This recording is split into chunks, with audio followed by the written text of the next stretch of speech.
The following is an audio version of a post from the Living in the Past website.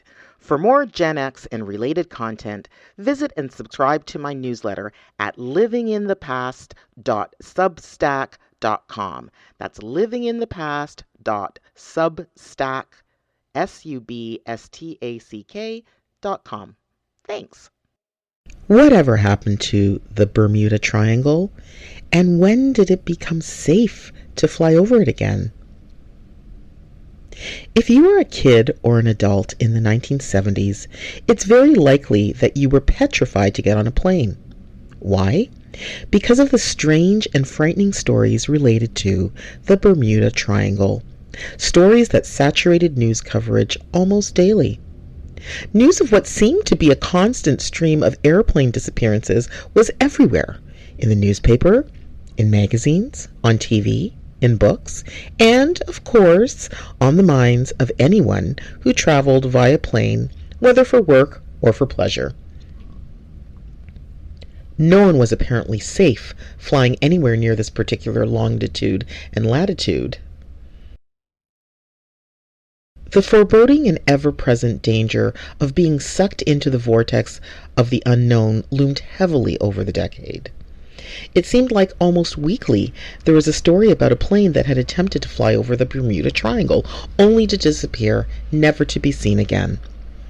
The discussion of this great unexplained mystery was at the forefront of many conversations during the decade.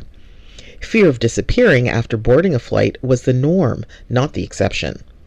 Newspapers, magazines, and the nightly newscasts were full of frightening and inexplicable tales of planes that had vanished into thin air while attempting to cross the Bermuda Triangle.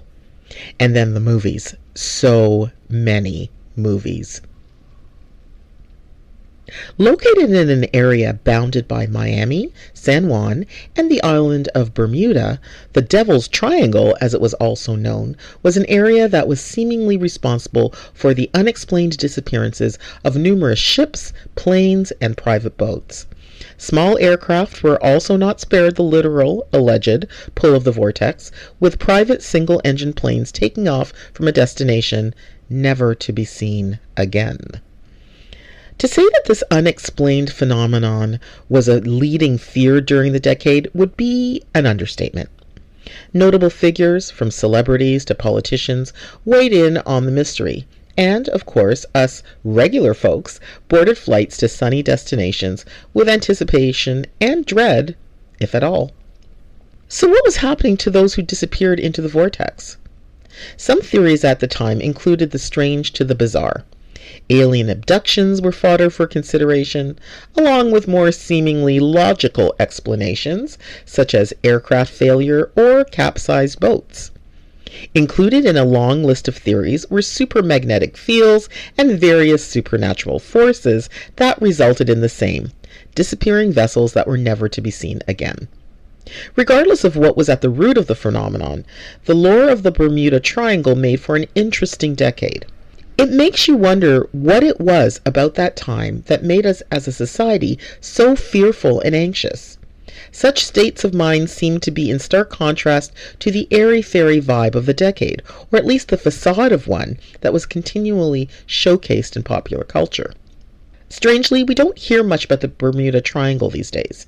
In fact, it appears that the threat of being sucked into the unknown seemed to die out with the decade. Now, why is that? Is the mystery solved, or was there ever a mystery to begin with? What happened? Now, I'm not a conspiracy theorist, but one must question how and why this seemingly dire reality faded into the sunset following years of hype. A quick Google search reveals that the mystery behind the Devil's Triangle was solved once and for all. And depending on your personal point of view, the solution to this puzzle could be one of many. Some say the triangle was never really a thing, rather an instance of hype and hysteria that went off the rails for years, a la War of the Worlds. Then there are those perennial faithful who swear that, like everything, the whole triangle mystery was yet another government cover-up. See alien abductions, as noted above. Still more groups insist that one of the following, methane gas, wormholes, or electromagnetic energy from the Earth's core, are the culprit, individually or collectively. Continuing on that Google search on this topic, it also appears that there isn't an unequivocal answer to the hype and hysteria about this inexplicable vortex that came in like a lion and went out like a lamb. For just as long as the me generation wallowed in the supposed peril that the Bermuda Triangle represented, there exists an even longer period, decades actually, where the phenomenon or the hype thereabouts inexplicably disappeared, irony noted. Those of us living during the height of the Bermuda Triangle hysteria lived in fear of this unknown phenomenon, one that threatened to literally take down those who chose to tempt fate by flying or sailing over the apparently doomed area. To this end, the silence on the subject following the 1970s was a startling shift for many who had come to the conclusion that something was going on, but what that was remained to be seen. What was the cause of this cultural touchstone that added to the zeitgeist of an era? Or perhaps more importantly, what was the cause of the seemingly abrupt silence about what was once one of the leading talking points for a generation? Who knows? Apparently, the truth is out there.